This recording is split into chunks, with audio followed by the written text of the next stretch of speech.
Welcome to our continuing series, Interviews with Aurobillians. And today we're going to conclude with this wonderful series. I think we've close to 13 or 14 interviews with B. Namaste, B. Namaste, Nara. And Thank welcome you. to Thank you so much. It's been so good. We've had such a great time, and I've learned so much, because between us we have seen a lot, and we haven't both seen the same thing. So in sharing, it's very nice, very nice, and we can endlessly speak about the pioneers in Auroville. There are so many of them, and so many of them have passed away also. And someday, are we going to pass away also? I'm not counting on it right now. Yeah. I have a lot more Yeah. time for Mother to work on me. Very good, yeah, because even the sense of immortality is there, but we will trade in for compost eventually, and I hope these stories will help people to understand how much grace and how much love there is in Auroville, and always will be. And we think of, we were just thought of Yusuf, one of the great pioneers who did so much for Auroville, and in the Portus with Alain Bernard and Christine, took care of all the money, and he took care of it so well. And then involved in the setting up the administration of Auroville and going to Delhi. He went so often to Delhi to work with Kirit and work with the government to try to get things organized. I think that was one of the reasons he, fell sick. He just worked so hard. And those long trips, those trips to Delhi in those days on the train, it took a couple days to get there. And that's a long train ride. And in the summers and in the winters, it was something. So he did that so often, and then when he had his stroke, and he was together with Dorothy the architect, and she was so loving, and he had those good years, and we used to visit him, and it was, very special. Very special. And Dorothy, she always did her work. She did so much work so carefully, and even recently, she got involved in something. We were actually working together because we had this waste problem of trying to do zero waste, trying to get rid of all the landfill. And we have all this styrofoam, the thermocol, the polystyrene that goes into the waste stream, and they throw it all into landfill. And that white stuff, it powders and goes into the water table and becomes poisonous. It should always be recycled, and there's a wonderful way to recycle it that even, I would call it upcycling. It is very useful in cement, because it makes the cement lighter and it gives it more thermal insulation properties. And so it's the perfect thing to use. So she did these tests with making just little slabs, maybe 2 by 2 feet, and mixing the styrofoam and the cement and a little mold, and she made blocks. And she really developed that technology, and she got it going. And she did a remarkable thing in the Udavi school, because the Udavi school has these tile roofs. And in the summer, the tile gets very hot, and it's very hot there. Also, the tile also sometimes tends to leak, and it doesn't really absorb the sound in the classroom. So she fitted these little 2 by 2 slabs, they're just a couple inches thick, on the ceilings of all the classrooms in Udavi. And suddenly they were cool, and quiet. And in just a small thing like that from waste, she did this incredible thing. And then that technology that she worked on, she passed it over to Prasad, Jyoti Prasad, who has this Aurobindo and does construction materials, and now he's making walls. And he made some very big blocks also. So she really did a lot of good work. And this is the Dorothy who's been there since the beginning. Yeah, since the beginning. You see those old... She sang in our choir. She sang many times. She sang with us. Oh, yeah. I always admired her. She was very... Well, she had that strength, you know. Very strong lady, yes. You saw her in those early pictures of when they're building Aurobindo. They were making Roger Angers houses, you know, with those big swirls. So they had to put the steel in there. And I remember those with Andre Hababu. Mm-hmm. You know, she is there, you know, they're bending the steel up there in the full sun. You know, that's 40 some years ago. And she's still going strong, still working, you know, doing architecture projects and things. Yeah, she was involved. They have a new place in Auroville, the Lakshmi Home. Have you heard of that place? It's a assisted care building. So for old Aurovillians can go there who, you know, can no longer really take care of themselves, and they can have assisted care. And that building is just now finishing. In fact, I think they had, of course, planned to have it finished maybe 8 months ago, but I think just now it's finishing. And some people have already booked their rooms there, bought in some rooms, because you know, we never really planned for the old age things in Auroville, because we were the youth that never ages. And it was difficult for some people when they got older if they didn't have family to care for them. So certain people we did care for, like William Netter. We had to make a more or less ad hoc arrangement for him, but it worked out. But now it's more and more with the health services.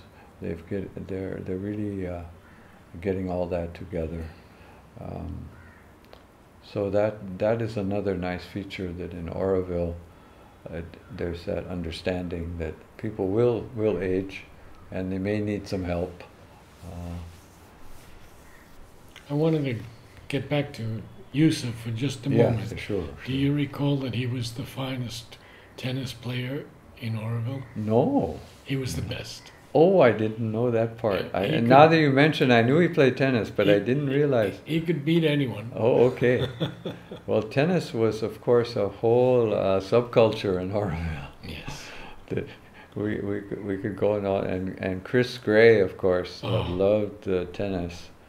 He was in there, and Frederick, and all those people, you know, Croquette, all those. There's a whole tennis culture in Auroville, as there are in all of these things. You know, we had a badminton thing going. That must have been in the 80s, late 80s. And we got to the point where, you know, badminton was not a matter of life and death. It was more important. So all day long we would, you know, kind of rush through our work to get to this badminton match in the evening. And we played, of all places, we played in the Greenbelt. We played in Samriti, because the great champ of badminton was Alan Herbert, Orville Today Alan. Oh. He is the best ever. And so we had one court, and we had to schedule even, you know.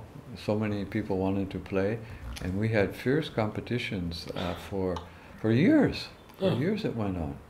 Years and years, and all kinds of people played there. Steve, and so many people played that in badminton, and that was, of course, another subculture that went on. But then Alan, unfortunately, at one point he hurt his knee very badly, and that then he had to have it, you know, operated on. Could never play again. Never play again. And then there was basketball. Oh yeah, that's what. And I participated a lot. Okay, in will that. you tell about basketball Well, because I can only tell one story, and that's about Frederick. We were playing a pretty intense game, and I took a long shot from outside, and Frederick said, "For an old man, you're not so bad." I was 30-something years old. What would he say now? I don't know. But Certitude was the place for basketball. Now I guess there's soccer and so many other things. Yeah, but still basketball is a big thing. My friend Angelo, he's totally into it. He came recently, Angelo, and he's in that basketball scene. He and I were very close in California at Lodi. Yeah. I mean, he was the gardener there. Yes, he was. He was. And now he's in the Oroville Council. Yes, yes. So, yeah, what people do, and how they change and how they go through their artistic phases, their cultural phases, their work in the garden, administration. That's the beauty. That's the thing of Auroville. All the dimensions of the being get a chance over time, and that's the enriching part of it. And to have so many people from so many cultures coming constantly, and it becomes even more intense now. You have experts practically in every field that will come through over a period of a year. You will find something remarkable, that comes here. Things constantly coming. And we just have this expert now. I went to dinner last night. This guy, Ivan is his name, and he's from Canada, and he has studied intentional communities, currency, alternative economies for more than 20 years. And now he came and spontaneously with some Aurovillians, they're doing the Green Papaya Collective. So they've got a moneyless economy going with exchange and education, and it's just getting going, and it's great. And so I was interested to talk to him about that aura. So this is the currency of Auroville?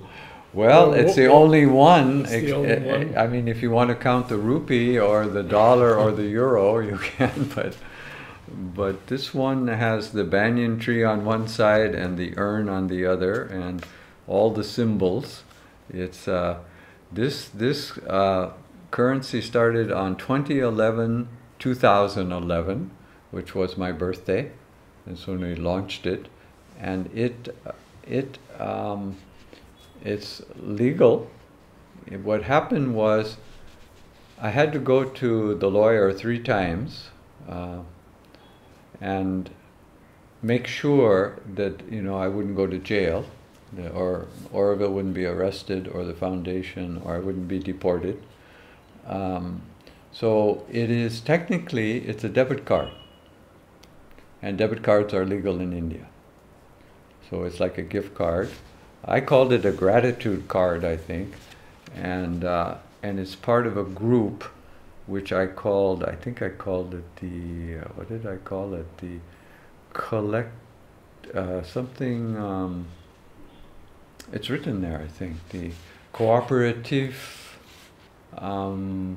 cosmique. I put it in French because the mother, she had the review cosmique. There it is, cooperative cosmique. Yeah. So we're all members of that, of course, because we're part of the cosmos. And the mother wrote that book, was the editor of the Review Cosmique, and she had that vision, of course, for human unity in the world that is happening now. So I wanted to connect the money to that, and it has also a line from Savitri on there, that famous line about... Yes. To feel love and oneness is to live. And this, the meaning of our golden change. Yeah. the magic of our golden The change. magic of our golden change. So Yes. this is golden change, this money. So we make a little pun on the thing for, you see it. The idea behind it was to help all of us break the old money habits. Of course, if we exchange these, it's still like exchanging money, and Mother was looking for a cashless society. But the idea of this was step one, and but to make it risk-free, I connected it to the rupee. So 1 aura was 100 rupees. See, €1 is only 80 rupees, and I think $1 is something like 70 or 69. Mm-hmm. So I wanted to, of course, surpass the euro and the dollar. So this was connected to the financial system, and Otto agreed to do it. He was reluctant, but he said he would not block the experiment. And a few people were very enthusiastic, wanted to do it, but really at the final thing that stopped it from really taking off were the accountants. The accountants said, no, you can't have this extra currency, we have to account for it, that means another set of books, that means this, that means that. They saw it from an administrative perspective. They couldn't keep it out of their system, because if it was in the financial system, it was part of that. You had to account for it. You had to account for it. So they're all backed up. They were all backed up. So each one is worth 100 rupees. But so now what we've done, we're demonetizing it. People like prime ministers can do those things. So I decided to demonetize this. So now it's not worth 100 rupees. Now it is an open currency that can float on the market. So you and I, Narad, can decide what this thing is worth, and we can use it for whatever we want. You give me a haircut, I'll give you one. You give it back, maybe I'll give you a massage. It's possible. All that is possible. It depends on the users. So all the auras that I have now, I'm going to give them out as gifts to people all around Auroville. And we'll just see what happens, what they do with them. If they make compost out of them, or whatever they do, we'll see what happens. Well, this one's going to go into my archives. Okay, go into the archive. See, that's the best thing when it was actually had monetary value. Some would get lost, but people had paid for them. See, they had put their 100. You could go to the financial service, give Otto 100 rupees, he'd give you one of these. And people did it. Quite a few people did it, and some visitors were very excited about this. So they went and they changed a lot of their money into these. And then they went, the only place, Krishna was taking them in solitude at the farm, he had the cafe, and also Anandi in the raw food restaurant. Anandi always supported me all the way. Auras, yes, please come. And I had a little sticker on her computer there, aura sharing. And she always supported that, but very few people did it. And so it was there for these, 8 years. And now we'll take it into another phase. And my next phase, of course, because these will all wear out and get lost, it'll be virtual. And then we'll do it on a phone app. And we'll be cashless and moneyless. And the vision of Auroville will come. Because, and that's why I took it away from the rupee. It was connected to the International Monetary Fund, because we know these currencies are going to collapse. We know that the dollar is just paper. And we know that, Putin and the Chinese told Trump, we will tolerate your dollar as long as it's useful. You stay out of North Korea, and we'll still tolerate, and we will tolerate your dollar. This is what an economist told me happened. So that dollar will go for a while, euro will go for a while, but then there's going to be some big changes. So we know that's coming, but we're ready. We have what we need, we're ready, and we're starting like the Green Papaya Collective and other experiments in Auroville, where we share the food, and we share, and basic needs can be covered for everybody. And we're also connected to another world project coming out of Korea for a currency that even takes fecal matter. It's called fecal standard money, shit to gold. So you poop in a high-tech toilet, it makes it into compost, it makes it into methane gas, you get credit on your phone for it. It's called a cool. This cool is honey in Korean. That's the translation. So these cools can be traded worldwide. You can buy things. Even now? Even now, only in the coffee shop in the university where the Science Walden project is happening. But he's got a village in Korea that's going to experiment, and they're asking if Aurobindo will do it, will try it. So 4 researchers came here last year to check it out. Now we're in the next stage of sending some data from Aurobindo to see whether they're ready to do it, and whether Auroville's ready. Because we had a meeting with the financial people in Auroville, and they're not enthusiastic about these things. They like the phone app, they like this or they like that, but they say, well, this won't work in Auroville, but this might. And so sometimes we just have to see. Maybe there's a small group, maybe like this Green Papaya Collective, that will actually do it. And it's connected also to basic income for everybody in the world, because everybody in the world, of course, does poop.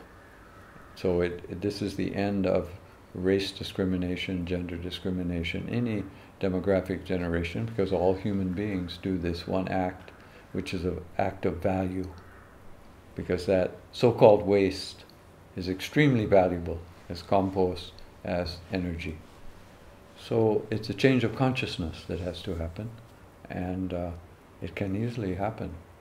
And I think it will happen under the pressure of what's happening now, because of the state, the evolutionary crisis on the planet, where you can see it everywhere. And people are going to look for these things, and they're going to go for them. And governments will change, currencies will change. Do you have many scientists or forward-thinking people from the world come to Auroville? Yes, you do. We do. They come. There were these water experts who were just here recently, because water is going to become a huge, huge issue. They had some recommendations. So they're coming. That's the great thing. And there are people like that come for collective intelligence. What's that guy's name? The French guy, Francois. His name slipped out of my mind, but he came and he gave some incredible lectures. He himself lives on gift economy, and he's a vegan, lives on this just an amazing individual. And he said the collective intelligence, we have to tune into that, and then we can take care of our needs, and we can take care of the 8 billion people. We have the technology for it. We just need the consciousness. So, it's coming. I mean, the Auroville ideal is not something different from all these things. It's not something special and unique to South India or to the yoga of Sri Aurobindo. This is, as Sri Aurobindo said, a truth consciousness. This is supramental descending. So people may not have the vocabulary or even the understanding, but they have the energy, and they will feel that energy, and then they will act that energy. And that's what the evolution is calling us to right now. Any people associated with physics or the earth in general come to speak? There was one man, I remember, a landscape architect, who was just brilliant. Yeah. No, they come. They do come. All these ideas are coming to Auroville all the time, because those kind of people, they're responsive to Auroville, and Aurovillians are enough now that they're in contact with people all over the world. And all the projects in Auroville, of course, relate to the other projects that are happening of a similar nature. And especially in the renewable energy field, in permaculture, and the new science, the new biology. People like Rupert Sheldrake, you know, they know about Auroville. He's come? I think come he has. to the ashram, I know. Yeah, I think he's come to Auroville. I'm not sure. I know there are people in Auroville who know him. Mm. So there are many of those kind of people. I mean, I don't know many of them personally, but I'm sure that future is just we're right there. You know, it's happening now. Because the future isn't going to happen someday. It's happening now. Yes. And all those seeds that we planted, the 2 million trees, all those seeds, they're going to. It still blows my mind when you say that. I never remembered that we grew so many million trees. Yeah, we did. You see, sometimes I tell people, you know, we wanted to plant 2 million trees, but we didn't. We planted more. Yeah. Because that's, and you can ask people like Paul at the Botanical Garden, you know, and some of these people, they've done calculations and studies now on Auroville, you know, like how many trees are out there and all that sort of thing, and it's way beyond our early predictions. And of course, trees that we planted, like you know, the acacias, you know, of course, self-seeding all over the place. Sure. They're just invasive practically. But in a good sense, they are preparing the way for. They're nurse trees. Exactly, yes. exactly, and give wood, give lots of benefits that would not have come if we didn't have them. And now it's a good feeling when you're there. It's a good feeling, and it's you know, it's the mother made real, because that energy, I don't know if people really understand, you know, what it means, the universal mother, how it's that energy of love, and all matter is made out of that, because the mother is the manifestation, the creation. How people have to be able to sense with their soul that all matter is the mother, and all matter is love, and that love energy is dynamizing all of us and the whole universe. That's the Big Bang carrying on, you know, all these billions of years, and everything we see is part of it, and we don't need to fall back into fear, scarcity, we don't have enough, you know, me, mine, all that stuff, you know, is just a kind of a delusion that we got somehow trapped in from time to time, and but it's dissipating, it's going away. People are waking up, you know. We have to, and we get the pressure we need to do it, because the evolutionary crisis is not just you know, a theory. You know, the global warming is there, the water's rising, and the temperature's going up, and things are happening, and the pollution is in your face, in the street. And I mean, I think we already said Delhi, you know, you can hardly breathe. I was in Delhi last year, you know, it's bad. It's bad. And not only Delhi, everywhere. Every urban environment needs work, and it can be done.